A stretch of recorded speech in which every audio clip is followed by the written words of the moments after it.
Pois é, gente, estamos no ano de 2024. Passou rápido, né? Eu lembro aí quando a gente estava passando aí de 99 para 2000, falavam aí que ia ter o bug do milênio. Você lembra dessa aí, Joey? Você já era velho nessa época, né?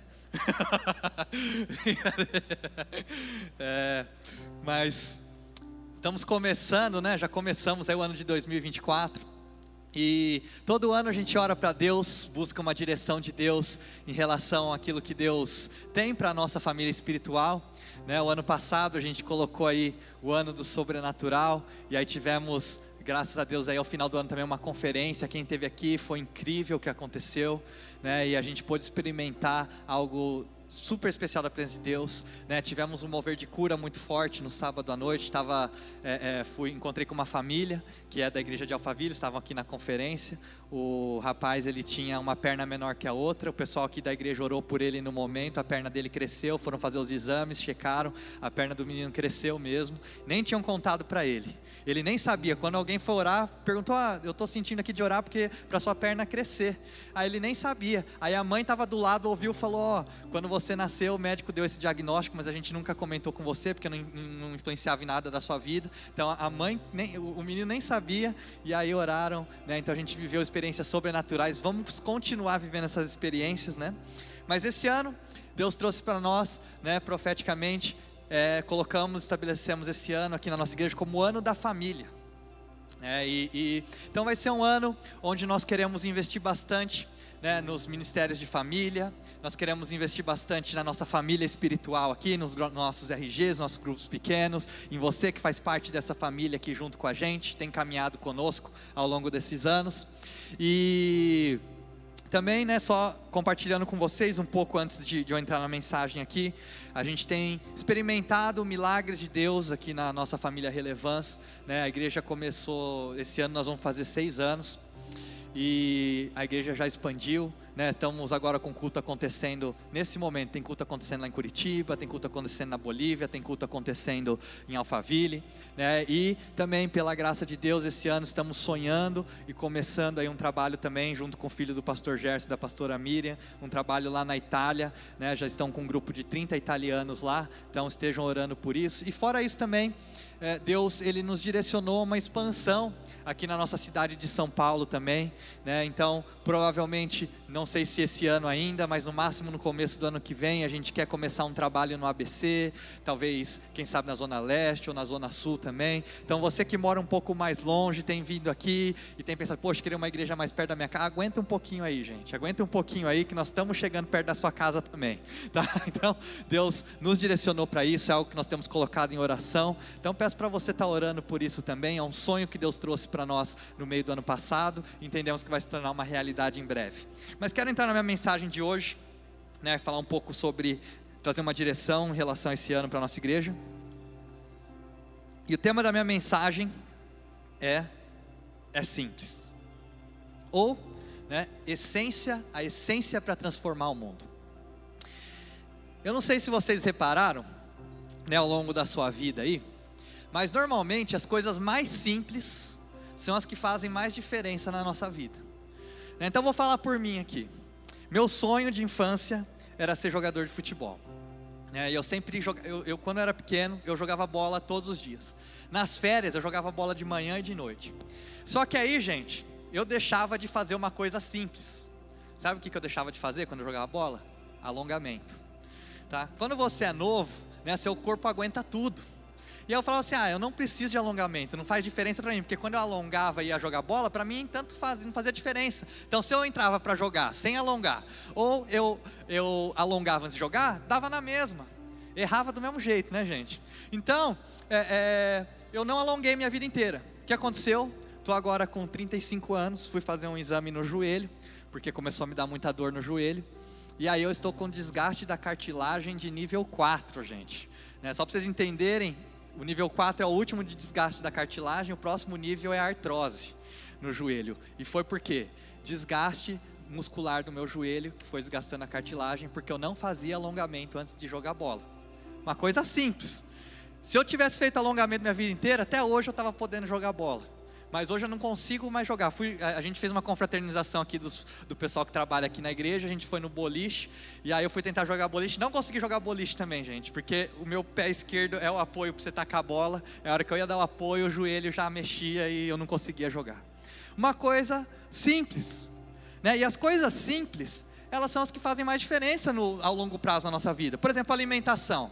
O que você come todo dia, você vai comer aí 3 vezes por dia no mínimo, então é o que você faz rotineiramente. Talvez se você muda o que você come hoje, não vai fazer diferença, mas em 10 anos o que você come vai fazer muita diferença. Então você já reparou que a longo prazo, né, as coisas mais simples são as que fazem a maior diferença na nossa vida? As maiores bênçãos na nossa vida, elas também, se você for parar para pensar, são as bênçãos mais simples. Já parou para pensar como você é abençoado de poder ter as 2 pernas e andar? Você já percebeu como você é abençoado de poder respirar? Gente, quem passou pelo Covid aqui, teve falta de ar, sabe? Você hoje valoriza o quanto que é bom você poder ter um pulmão funcionando perfeitamente. Você já reparou como você é abençoado de poder ter amigos, de poder ter uma família espiritual, de poder ter uma família física, de você poder estar aqui nesse momento? Gente, quando eu era mais novo, eu costumava ter muita afta na boca, e doía muito. Aí, quando eu tinha afta na boca, quando algo ruim acontecia, eu valorizava quando minha boca estava funcionando perfeitamente. Então você já reparou que as maiores bênçãos que a gente tem, são as bênçãos mais simples? E aí eu queria que você abrisse sua Bíblia comigo no livro de Malaquias, para a gente poder entender um pouco sobre talvez quais são as coisas simples que tocam o coração de Deus. Quais são as coisas simples que fundamentam o nosso evangelho?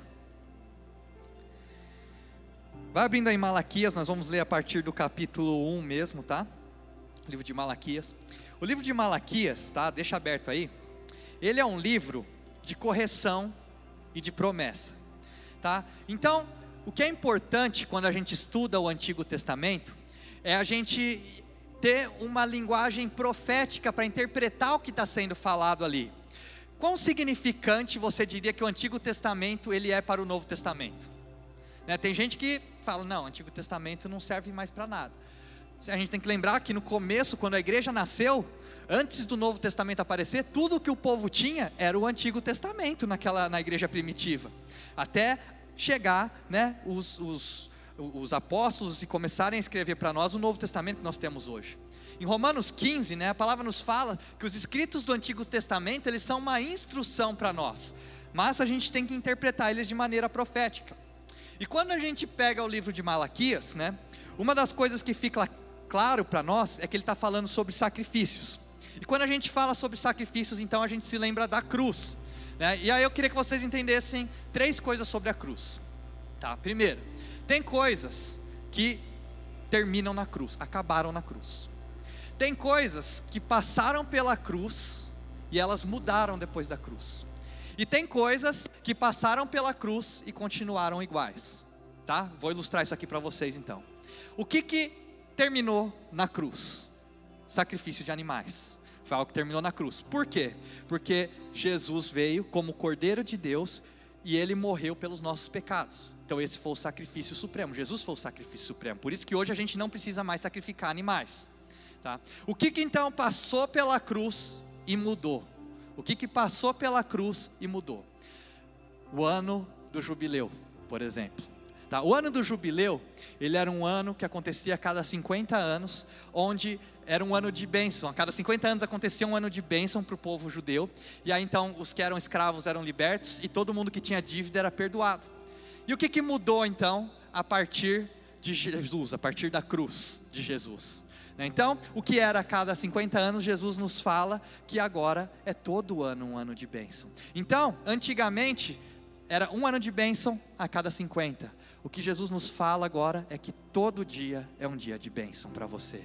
Você recebe essa mudança para a sua vida? Você não precisa mais esperar 50 anos para ter um ano de bênção. Você pode ter todo dia um dia de bênção para você e para a sua família. E o que então passa pela cruz e não muda? Né? A palavra nos fala, por exemplo, do louvor de Davi. né? Então Davi, ele tinha experiências de adoração no Antigo Testamento, que eram experiências de adoração do Novo Testamento, né? Canções, a gente poder ter adoração ao Senhor. Então isso foi algo que não mudou, né? E só compartilhando com vocês aqui, até antes de eu continuar minha mensagem, essa mensagem, eu estava orando, falando, Deus, o que eu vou falar, né, nessa minha primeira mensagem desse ano? E aí eu caí, estava assistindo YouTube, caiu para mim uma mensagem do pastor Bill Johnson, da Bethel lá nos Estados Unidos. Comecei a assistir, não sabia se era nova, se era antiga. Falei, nossa, isso aqui é exatamente o que Deus tem falado comigo.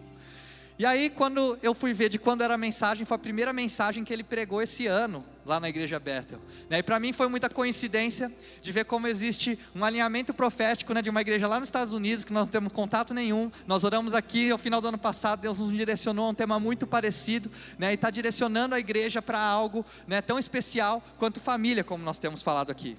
Então, quando a gente, voltando à mensagem agora, então essa mensagem aqui eu baseei nessa mensagem dele. E aí quando a gente fala então sobre o Antigo Testamento, a gente precisa então de sabedoria para olhar e a gente interpretar o que está sendo falado ali profeticamente. Mudou? Não mudou? Continua igual? Acabou? Né? Então essas coisas a gente precisa entender. E eu particularmente, eu gosto de passagens da Bíblia que me confrontam, né? Tem gente aqui que gosta de café forte. Quando eu vou comer um doce, né, minha esposa, ela fala que eu gosto de uma sobremesa bem chocolatuda, né? Não sei se você consegue entender esse termo aí, gente, né? Com muito chocolate, né? Então quando também eu vou ler a Bíblia, eu gosto daqueles textos fortes, sabe? Que me confrontam, que falam comigo, né? E a gente vê aqui nesse texto de Malaquias que a gente vai ler, Deus, ele está confrontando o povo, né? E a palavra, ela fala que Deus, né, fala em Hebreus, que ele começa confrontando os irmãos da fé. Por que Deus ele não começa confrontando aqueles que não são cristãos? Porque se ele confrontasse essas pessoas, iria exigir condenação. Então ele começa pelos irmãos da fé, porque todo confronto de Deus, ele não é uma punição. O confronto de Deus, ele é uma disciplina. Por quê? Né? A ideia de Deus, a partir de um confronto, ou a partir de um momento difícil, de uma transição na nossa vida, é um momento onde Deus está nos purificando de alguma maneira, né? Ele está nos refinando de alguma maneira, né? Então a palavra correção, ela vai ser trazida aqui no texto de Malaquias. Por quê? Nós vamos ler, eu estou dando um início aqui para vocês. Por que aqui em Malaquias o povo é confrontado? Deus está confrontando eles nas ofertas deles. O que Deus está falando? Vocês têm 100 ovelhas aí. Aí na hora que vocês têm que ofertar, sacrificar, vocês pegam as cegas, vocês pegam as velhas, e aí vocês me dão essas ovelhas aí de maneira displicente, negligente, né? Aí ele até fala, pensa se você estivesse tentando agradar um político, é esse tipo de oferta que você daria para esse político aí? É isso que agradaria esse político, né? Então, Deus ele está confrontando através do profeta a importância do sacrifício, porque o sacrifício ele nos posiciona para uma transformação pessoal, e o sacrifício ele tem que ser o padrão de como a gente vive a vida. Então Deus estava mostrando para eles que, só que mais importante do que o sacrifício, Deus estava mostrando para eles a essência disso aqui tudo, né? E a gente tem que entender, né, o que é a essência que ele está falando para nós nesse texto de Malaquias. O que é a essência daquilo que Deus quer da nossa vida como cristão? O que é a essência da palavra de Deus nos ensina? E aí então eu queria que você lesse comigo aí o texto de Malaquias 1:5. E fala assim: e os vossos olhos o verão, e direis, o Senhor seja engrandecido além dos termos de Israel. 1:11 fala assim: mas desde o nascente do sol até o poente é grande entre os gentios o meu nome, e em todo lugar se oferecerá ao meu nome incenso, e uma oferta pura, porque o meu nome é grande entre os gentios, diz o Senhor dos exércitos. Aí vamos pular para o 14, pois seja maldito o enganador, que tendo macho no seu rebanho, promete e oferece ao Senhor o que tem mácula, porque eu sou o grande rei, diz o Senhor dos exércitos, meu nome é temível entre os gentios. Ou seja, toda vez que você faz algo para Deus de maneira negligente, você está mais atrapalhando do que você está ajudando. Aqui está falando para nós que Ele é um grande rei, e um grande rei, com todas as bênçãos que Ele tem, tudo que nós temos de bênção vem de Deus. Todas as bênçãos que nós temos vêm dele. Ele é aquele que sustenta a vida com seu poder. Ele é aquele que nos dá o ar para a gente respirar. Ele é aquele que nos dá a comida para a gente comer. Ele nos dá a possibilidade de poder andar pela rua. Tudo isso são simples bênçãos que vêm do Senhor. Sabe, poder vir ao mundo que é tão cheio de bênçãos de Deus e deixar de notar a Deus, isso é uma grande e severa injustiça com Ele. Agora pula comigo aí para o texto de Malaquias 3:12. Malaquias 3:12. Fala assim: todas as nações vos chamarão bem-aventurados, porque vós sereis uma terra deleitosa, diz o Senhor dos exércitos. Todas as nações te chamarão de abençoados. O Senhor está descrevendo aqui então, depois de confrontar o povo, Ele está escrevendo o que é o benefício do confronto. O confronto então, como a gente falou de Deus, ele não é uma punição, ele é uma disciplina, porque ele serve para o nosso refinamento, né? E o que Deus está falando aqui, que após um processo de refinamento, Ele nos deixa mais puro, Ele fortalece a nossa fé, fortalece a nossa unção e nos torna mais puro. E qual que é o benefício que isso traz para o mundo? Qual que é o benefício que isso traz para as nações? Porque o propósito de Deus, ele é muito maior do que o propósito que você tem individualmente. O propósito de Deus, ele não tem a ver especificamente com o seu sonho, mas o propósito de Deus tem a ver com o mundo, o propósito de Deus tem a ver com as nações. E toda vez que nós passamos por um refinamento, toda vez que nós passamos por um processo de transição, toda vez que nós passamos por uma mudança muito grande, a palavra de Deus está nos ensinando aqui então, que ao final desse processo, o mundo e as nações nos chamarão de abençoados. Então, a partir de um momento onde você aceita um processo de refinamento na sua vida, você começa, as pessoas próximas de você começam a notar o refinamento, a pureza de Jesus, e começam a conseguir enxergar Jesus através da sua vida. E isso, então, mostra uma graça que é irresistível. E essa graça irresistível começa a atrair as nações, começa a atrair o mundo para perto de Jesus e da igreja também. Então, quando você está passando por um processo de refinamento, não quer dizer que esse processo é somente porque Deus só tem algo maior para você no futuro, porque eu também acredito que tem. Mas quando você está passando por um processo de refinamento, o que a palavra está nos ensinando aqui no texto de Malaquias, é que Deus está te tornando mais parecido com Jesus. E quando você se torna mais parecido com Jesus, você começa a atrair as pessoas para perto de você. Você vai atrair bons negócios, você vai atrair bons relacionamentos, você vai atrair quem está procurando aí uma boa esposa, um bom marido, você vai atrair um bom emprego. Então, o processo de refinamento, ele nos torna mais parecido com Jesus e começa a atrair pessoas que estão ao nosso redor para se interessarem por aquele que é o Rei da Glória. E aí Malaquias 3,16, continuando o texto, ele fala assim: então, aqueles que temeram ao Senhor, falaram frequentemente um ao outro, e o Senhor atentou e ouviu, e um memorial foi escrito diante dele, para os que temem o Senhor, e para os que lembram do seu nome. Então vamos falar aqui, a gente falou de linguagem profética do Antigo Testamento, né? Então quando está falando de memorial aqui, né, presta atenção nessa parte aqui agora, tá? Essa parte aqui é importante. Então a gente está falando de memorial. Deus está falando aqui que Deus, Ele está falando com a gente de uma maneira que a gente consiga entender o que Ele está querendo nos dizer. Então quando fala de memorial, Deus Ele está falando de escrever um memorial não porque Ele tem memória ruim, tá? Não é porque Deus esquece as coisas. Deus está falando para uma linguagem que a gente possa entender. Então quando Ele fala de escrever um memorial, Ele está falando de escrever coisas sobre mim e sobre vocês, que vão ser escritas lá no céu, que toda vez que Deus olhar para aquele escrito, Ele vai se lembrar do momento de fidelidade que você teve com Ele, tá? E aí quando a gente pensa sobre um memorial, talvez você pensaria que nesse memorial, Deus iria escrever sobre você, somente os feitos grandes que você fez, tipo assim, de Moisés deve estar lá o momento que Moisés pegou o cajado e abriu o Mar Vermelho, né? Ou se não, de Pedro, no memorial de Pedro, vai estar escrito lá o momento que Pedro chegou para o mendigo e falou: ouro e prata eu não tenho, mas o que eu tenho eu te dou, levanta e anda no nome de Jesus. Mas gente, quando a gente começa a estudar esse texto de Malaquias e está falando sobre o memorial, a gente começa a entender. Porque o que o Senhor está falando antes dele falar sobre o memorial aqui? Ele está falando assim, vocês vêm com ofertas para mim, e vocês vêm com lágrimas nos olhos. Mas ele fala assim, mas você na sua casa, você está maltratando a sua esposa. Aí ele fala assim, sai daqui que eu não quero a sua oferta desse jeito. Sai daqui que essa oferta não me agrada. Sai daqui que essa oferta não significa nada para mim. Sabe, você pode se ajoelhar diante de Deus, você pode chorar, você pode cantar, mas se você não trata a sua esposa bem dentro de casa, se você não trata o seu filho bem dentro de casa, Deus está falando para você que ele não significa nada para ele. Ou seja, o que traz significado para a oferta e o sacrifício que você traz para Deus? São relacionamentos saudáveis. Seja a sua oferta financeira, seja do seu tempo, seja do seu talento, a sua oferta ela vai se tornar sobrenatural a partir do momento que você começar a cuidar da sua família e da sua casa. Seja família em casa, seja família espiritual. É quando você está tratando bem as pessoas que estão à sua volta. É quando você está cuidando e se importando com outras pessoas.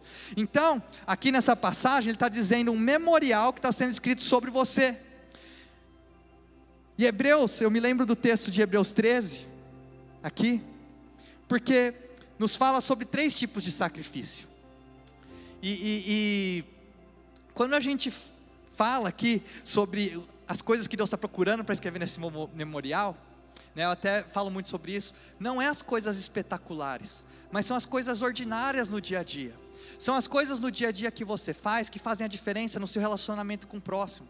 São as coisas que você faz no dia a dia, que fazem a diferença no seu relacionamento com Deus. E em Hebreus, capítulo 13, não precisa abrir, ele fala sobre 3 tipos de sacrifício. 3 tipos de sacrifício. Então ele fala sobre o sacrifício de adoração, que é o que nós fazemos aqui quando a gente está tendo nosso tempo de louvor. Ele fala também, no 3º tipo, que são as boas obras, que é o trabalho que nós temos feito através do Hope, por exemplo, ou o trabalho que você faz para ajudar outras pessoas. Mas ele fala sobre um 2º tipo no meio, e esse 2º tipo de sacrifício é a comunhão. Você já parou para pensar que o texto de Hebreus nos fala que a comunhão é um tipo de sacrifício também? A gente faz a adoração, a gente faz as boas obras. Agora eu me pergunto, será que você tem feito sacrifícios de comunhão? Porque para mim, o que o diabo tem tentado destruir ao longo dos anos é a comunhão. Pastor Elvio falou aqui de manhã, poxa, é muito legal ter a tecnologia, mas como é diferente a gente estar junto aqui nesse lugar aqui. Comunhão mais pura então, sabe quando que é a comunhão mais pura? É quando ela te custa alguma coisa. E posso falar, gente, a gente que mora aqui em São Paulo, sabe quando você vai ter comunhão? Quando você começar a pagar um preço para ter ela, porque custa ter comunhão aqui, custa o seu tempo, custa a distância, custa esforço, custa dinheiro, mas é um sacrifício que Deus está falando para nós aqui, é um dos 3 tipos de sacrifício que Ele traz para nós no Novo Testamento, é o sacrifício de comunhão. Comunhão, ela então é mais pura quando ela me custa algo. Sabe o que é custar algo? É você ficar aqui 5 minutos, depois de terminar o culto, para conversar, conhecer alguém que você não conhece ainda, orar por alguém que está precisando. Sabe o que é a comunhão mais pura que custa algo? É você fazer um esforço para participar de um RG, de um pequeno grupo aqui da nossa igreja, é você dispor a abrir a sua casa, é você se dispor a liderar se você tem esse chamado também. Que nós temos pastor Oliver aqui, que tem feito um trabalho excepcional com os grupos pequenos aqui da nossa igreja. Se você ainda não participa, depois procura ele aqui também. Sabe o que é a comunhão mais pura? É você gastar tempo para discipular uma pessoa. Sabe o que é a comunhão mais pura? É numa semana corrida, você colocar como prioridade aquele café que você tinha combinado com outra pessoa, ao invés de dar uma desculpa e desmarcar. Esse é o sacrifício da comunhão que a palavra está nos falando aqui. Sabe por quê? A palavra nos fala que Deus, Ele se moveu, porque Ele vê comunhão que custa algo. Quando Deus, Ele vê na sua vida comunhão que custa algo, isso move o coração de Deus. Tem algumas coisas na palavra de Deus que falam que move o coração de Deus, tá? Uma fé ousada move o coração de Deus. Mas sabe outra coisa que move o coração de Deus? É uma comunhão que custa algo para você. Isso é Hebreus 13. Tá? E aí o texto de Malaquias 4:1, vai me acompanhando aí, gente, vai me acompanhando aí, eu vou chegar num ponto, vocês vão entender onde eu estou chegando, tá? Malaquias 4:1, estou pegando aqui, fazendo um resumo de Malaquias para vocês. Porque eis que aquele dia vem ardendo como fornalha, todos os soberbos e todos os que cometem impiedade serão como a palha, e o dia que está para vir os abrasará, diz o Senhor dos exércitos, de sorte que lhes não deixará nem raiz, nem ramo.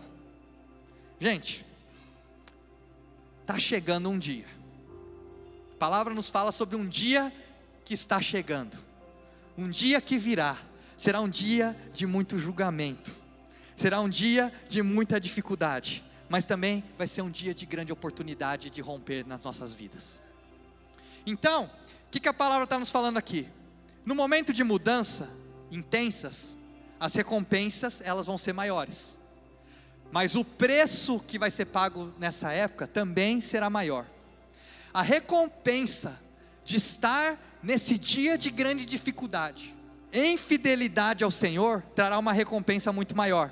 Isso me lembra, sabe, no texto de Hebreus 10:25, que fala assim: não deixando a nossa congregação como é costume de alguns, antes admoestando-nos uns aos outros, e tanto mais, quanto vedes que se vai aproximando aquele dia. Ele está linkando essas duas passagens. Então, ou seja, ele está falando assim, quando você estiver passando por esse dia de muita intensidade, ele está falando assim, o propósito desse dia não é separar a igreja, mas é unir mais os irmãos, é unir em comunhão a família espiritual de Deus. Ele está falando então que, independente da circunstância, ou do momento que você está passando na sua vida, sabe o que te protege? A comunhão com Deus, e a comunhão com os irmãos. Se você não está vivendo em comunhão com os irmãos, você começa a ficar desprotegido. Uma coisa que eu falo, que eu tenho entendido muito na minha vida, é que as coisas mais simples são as que geram maior resultado, só que o problema é que nós não conseguimos ligar um ponto no outro. Então, você fala, às vezes as coisas começaram a dar certo, e você acha que é por causa de X, e na verdade Deus está falando que é por causa de A, só que a gente não consegue ligar esse aqui no A, você liga no X. Vou dar um exemplo aqui para vocês. Teve uma época que a gente estava passando por um momento muito difícil aqui na igreja, e aí a gente ia nas nossas reuniões, para definir os próximos planos aí, projetos da igreja. A gente estava tão desgastado, tão triste, tão sem saber o que fazer. Sabe o que a gente fazia? A gente ficava 2 horas orando, gente. Pastor Oliver sabe, né, Oliver? Ligava o som, ia cada um para um canto. Aí era nego gritando, era nego chorando, né? E a gente lá 2 horas, gente. Aí as coisas começam a dar certo, né? Quando foi a última vez que a gente ficou 2 horas orando com os pastores, pastor Oliver? Faz tempo. Talvez a gente não está ligando que as coisas estão dando certo, por causa que a gente ficava 2 horas gastando tempo de oração com Deus. E aí, agora que as coisas deram certo, a gente começa a deixar essas coisas de lado. Aí daqui a pouco, vira um ciclo, as coisas começam a dar errado de novo. Aí Deus fala, poxa, aí a gente volta lá para o lugar de oração. Isso acontece na nossa vida por quê? Porque você não está ligando o que deu certo com o ponto certo, você está ligando com o outro. E aí você deixa de fazer aquilo que na verdade estava fazendo dar certo na sua vida. Eu já vi irmãos que eu liderava um grupo pequeno, o irmão ia lá toda semana, era um irmão fervoroso, consistente, e aí ele estava desempregado, e ele ia lá toda semana, ele falava assim, ora gente, para eu conseguir um emprego, a gente orava, uma hora ele conseguiu um emprego, sabe o que aconteceu? Não apareceu mais no grupo pequeno, gente. Por quê? Você não está conectando uma coisa na outra, e aí depois, vai chegar um ponto na sua vida, e você pergunta, por que eu estou nesse lugar? Como é que eu cheguei aqui? Eu não queria estar nessa posição agora. E eu vou falar para vocês, gente, 95%, minha opinião, do que acontece na sua vida, foram as decisões que vocês foram tomando ao longo da sua história. Então não dá para você botar a culpa na circunstância, você culpar Deus, você culpar o X, você culpar o Y. A maioria das coisas que acontecem na nossa vida são fruto das nossas próprias decisões. Então, aqui, ele está falando para nós, você quer ficar protegido? Você quer ser protegido? Você quer ter sabedoria? Sabe onde você vai encontrar isso? Na comunhão com os irmãos. Só que sabe como é que você vai ter comunhão com os irmãos? A partir do momento que você entender que você precisa pagar um preço para ter essa comunhão aqui. Sabe, eu sei como é difícil a gente ter comunhão o tempo todo. Sabe, a gente chega cansado. São Paulo parece que traz um certo isolamento aqui. Eu vi uma pesquisa que São Paulo tem mais de 1 milhão de pessoas que moram sozinhas. E aí, como a cidade é muito grande e ninguém sabe de nada, parece que a gente não tem problema muitas vezes em se isolar. Só que esse isolamento você não vê que é uma estratégia do inimigo para te separar e para começar a gerar coisas ruins na sua mente, no seu coração, na sua vida, e vai influenciar em todas as decisões que você toma dali em diante. Versículo 4:2, ele fala assim: mas para vós, os que temeis o meu nome, nascerá o sol da justiça, e cura trará nas suas asas. Então aqui, no versículo 1, ele estava falando sobre o dia ruim, né? O dia difícil que vai chegar. E no versículo 2, ele de repente fala sobre Jesus. Ele está falando sobre Jesus aqui, nascerá o sol da justiça. No versículo 1, um dia muito desafiador. No versículo 2, nós temos o que? Abundância. Existe então um propósito redentor na temporada difícil. E o resultado final, você cresce em abundância e a sua unção aumenta. Tudo o que nós procuramos na nossa caminhada com Deus, vem embrulhado em uma temporada difícil na nossa vida. Uma coisa que eu tenho pensado sobre essa geração aqui. Nós temos uma geração de pessoas muito talentosas. Sabe, o talento, ele traz influência. O talento, ele traz exposição. Mas sabe o que a palavra de Deus fala para nós, que traz transformação de vida das pessoas? É unção. Então, enquanto nós tivermos uma geração que se preocupa mais em estar em evidência do que transformar a vida de pessoas, nós vamos continuar tendo uma geração talentosa, mas nós não vamos ter uma geração que tem unção. Sabe por quê? Porque o talento, ele vem com esforço, mas a unção, ela vem sendo esmagado. E a gente tem uma geração hoje que prefere estar em cima do palco, que prefere estar em evidência, do que prefere ser esmagada. E aí nós vamos continuar tendo uma geração de pessoas talentosas, mas uma geração de pessoas sem unção. Deus, Ele quer derramar a unção sobre a sua vida, para transformar a vida da sua família, do seu pai, da sua mãe, do seu filho, do seu irmão, do seu primo. Deus quer derramar unção na sua vida, para transformar o seu ambiente de trabalho. Porque aqui, vou já acelerar um pouquinho, o texto de Malaquias, ele começa a falar sobre guerras. E quando ele fala sobre guerra no Antigo Testamento, era guerra com pessoas. Mas Paulo em Efésios, ele fala que agora no Novo Testamento, a nossa guerra não é mais contra pessoas, mas é contra principados e potestades. Ou seja, sua guerra não é mais contra o seu vizinho, sua guerra não é mais contra o seu chefe, sua guerra não é mais contra quem te fez mal, sua guerra agora é contra coisas demoníacas. E a palavra de Deus fala no Novo Testamento que Deus nos deu poder para pisar na cabeça do diabo. Ele quer te dar essa unção. Mas essa unção só vai vir a partir do momento onde você se coloca à disposição para ser esmagado. E aí, finalizando, no texto de Malaquias, aí 4, 5 e 6, bem no finalzinho, ele fala assim: eis que eu vos enviarei o profeta Elias, antes que venha o grande e terrível dia do Senhor.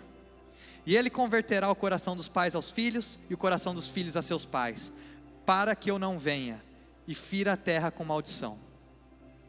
Então, quando a gente leu aqui, fez um resumo aqui do texto de Malaquias, né, ele vem falando para nós que Deus, ele vai nos dar o poder, né, para a gente poder impactar o mundo, de a gente poder curar pessoas, expulsar o poder das trevas, e a gente viver a abundância de bênçãos. E essa primeira parte, eu acredito que a gente já tem vivido. Sabe, Deus, ele já tem derramado para você o poder para expulsar as trevas. Deus já tem derramado para você e para sua casa, sabe, bênçãos sem medida, todos os dias. Agora a segunda parte, que é algo que tem me preocupado um pouco, algo que o pastor Gerson inclusive fala bastante aqui. Ele fala assim: e ele converterá o coração dos pais aos filhos, e o coração dos filhos a seus pais. Depois de tudo que Deus falou através do profeta em Malaquias, ele chega e fala isso para nós. Qual que é o ponto disso? Qual que é o ponto? Ele está nos mostrando que o verdadeiro ministério profético do Novo Testamento é sobre reconciliação de relacionamento, é sobre restauração de família. Ou seja, presta atenção aqui em mim agora que eu já vou encerrar. Todo mundo que está sentado aqui, todos nós que estamos aqui, você carrega, você queira ou não, você carrega a essência para transformar essa cidade aqui que nós moramos. Quer você queira, quer não, você carrega a essência para transformar essa cidade. E a planta para a gente poder transformar essa cidade, sabe qual que é? É uma família saudável. É isso que o texto de Malaquias aqui está nos ensinando. Ele está falando de tudo que poderia ser listado como essencial para transformar o mundo.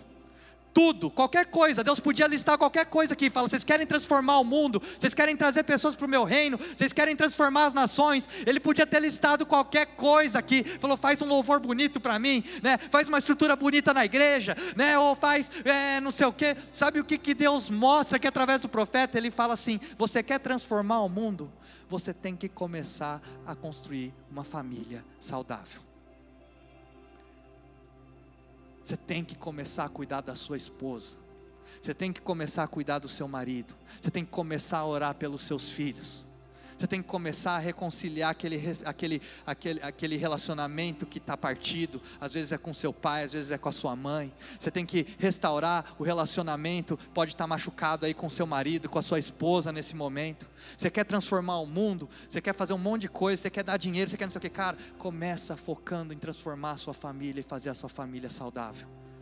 E Ele converterá o coração dos pais aos filhos e dos filhos aos pais. E nesse contexto de comunhão uns com os outros, de cuidado com as nossas famílias, nós nos tornamos mais parecidos com Jesus. E é nesse contexto que Jesus, o Rei da Glória, Ele vai aparecer e vai trazer transformação para o mundo e para as nações através da igreja.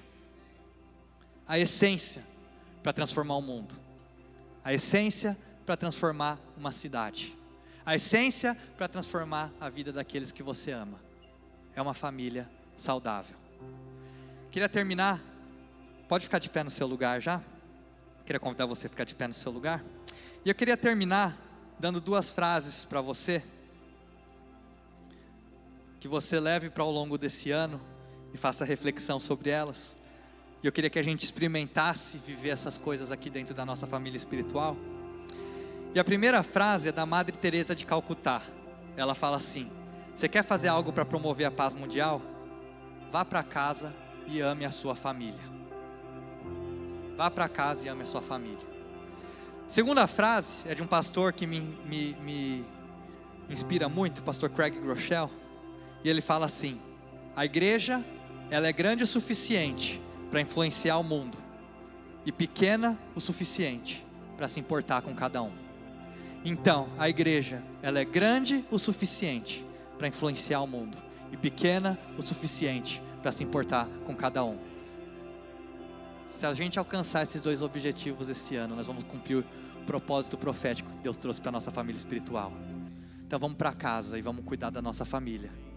E também vamos se importar com cada um que chega aqui nessa igreja.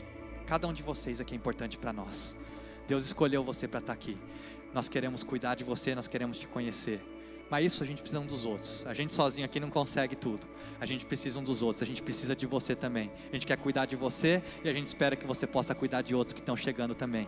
Lembrando que a vida não é sobre o seu conforto, não é sobre o que é melhor para você, mas existe um propósito maior.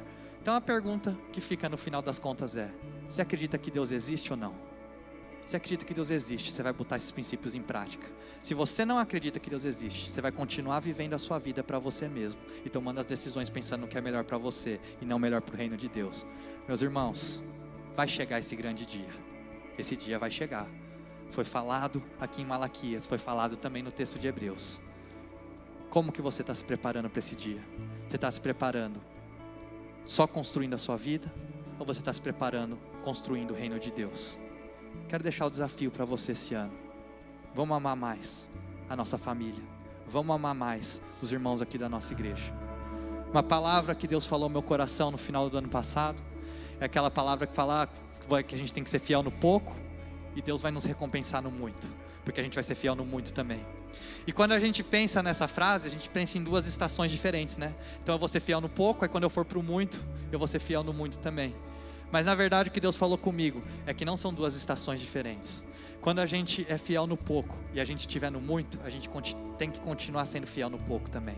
Então, o que é continuar sendo fiel no pouco? É amando e é tendo comunhão com aquela pessoa que não te interessa nada, que você não tem nada naquela pessoa, que tem alguma coisa que você possa se interessar, que ela possa dar para você, mas você vai se interessar por aquela pessoa, porque aquela pessoa é importante para Jesus, é importante para Deus, e Deus colocou essa pessoa próximo de você. Então, nós temos que continuar sendo fiel no pouco, amando todo mundo que chega aqui, sendo fiel à nossa família, sendo fiel à nossa esposa, sendo fiel aos nossos filhos, sendo fiel aos nossos irmãos, honrando os nossos líderes, honrando uns aos outros, e assim nós vamos contribuir para a construção do reino aqui na terra. Você quer contribuir para a construção do reino de Deus aqui na terra? Gasta sacrifícios de comunhão ao longo desse ano. Fica esse desafio para você aí. Tem pessoas, gente, que está a um café de você para aceitar Jesus. A única coisa que está faltando é um sacrifício de comunhão seu. É um café de distância para estar aqui nessa igreja. Esse ano vai ser o ano que nós vamos pagar o preço em sacrifício de comunhão pela nossa família e uns pelos outros. Em nome de Jesus. Amém? Você aceita esse desafio esse ano? Esse é o ano da família. Esse é o ano onde nós vamos experimentar o que é ser família espiritual de verdade. Esse é o ano que nós vamos pagar o preço. Se você está precisando restaurar alguma coisa na sua família, sai daqui, vai pedir perdão, vai conversar, vai resolver, porque esse ano é o ano que nós vamos gerar transformação na nossa cidade. Sabe como? Mostrando que é possível ter família saudável. Aqui dentro você vai ter uma família saudável, você vai ter filhos abençoados, você vai ter filhos que vão ser crentes de verdade, porque a gente não precisa ter medo do mundo não, gente. Nós vamos construir uma família onde o coração dos pais vai se converter para os filhos, e o coração dos filhos vai se converter para os pais também, porque talvez você é a primeira geração da sua família que está vindo na igreja, mas Deus está rompendo coisas na sua história e na sua linha geracional a partir de agora, sabe? Seu pai às vezes era alcoólatra, seu pai às vezes batia em você, batia na sua mãe. Deus está quebrando isso na sua vida. Seu filho vai experimentar um pai que ama, um pai que cuida, um pai que respeita, porque os filhos dos seus filhos vão ver a graça e a glória de Deus sendo transmitida de geração em geração através da sua família. Sabe, esse ano nós queremos ver crianças aqui orando, sabe, crianças aqui tendo mais profundidade com Deus. Nós estamos investindo nesse ministério. Esse ano a gente quer ver aqui relacionamentos de casais sendo restaurados, perdão acontecendo em casamentos. Nós queremos ver casais que estão separados voltando, porque nós acreditamos no poder da graça de Deus. Nós queremos ver homens que vão ser homens de verdade. Nós queremos ver mulheres que vão assumir o seu papel. Esse é o ano da família, esse é o ano da comunhão, e nós vamos pagar o preço de comunhão em nome de Jesus. Feche os seus olhos. Jesus, obrigado, Senhor. Obrigado por essa família espiritual que o Senhor nos deu, ó Pai. Oh Senhor, ó Pai, profeticamente, ó Pai, nós recebemos essa palavra ao nosso coração, Senhor, que o coração dos pais se converterá aos filhos, e o coração dos filhos se converterão aos seus pais, ó Pai. Nos ensina esse ano, ó Pai, a pagar um preço de comunhão pela vida dos nossos irmãos, ó Pai, pela vida e estender, ó Pai, aqueles que necessitam, ó Pai. Pai, eu declaro a Tua bênção sobre cada lar aqui, Senhor, sobre cada pessoa aqui, Senhor. Nós declaramos um ano de casamentos restaurados, ó Pai. Aqueles que estão bons vão melhorar, Senhor. Aqueles que estão ruins vão ficar bons, Senhor. Nós declaramos proteção sobre os filhos dessa casa, sobre as crianças dessa casa, ó Pai. Crianças que vão profetizar, crianças que vão sonhar, crianças que vão falar em línguas, crianças que vão amar ao Senhor, ó Pai. Em nome de Jesus, ó Pai. Nós declaramos aqui também, ó Pai, pessoas que vão encontrar seu futuro marido, sua futura esposa aqui nesse lugar também, Senhor. Em nome de Jesus, ó Pai. Nós declaramos, ó Pai, homens que assumem o seu papel.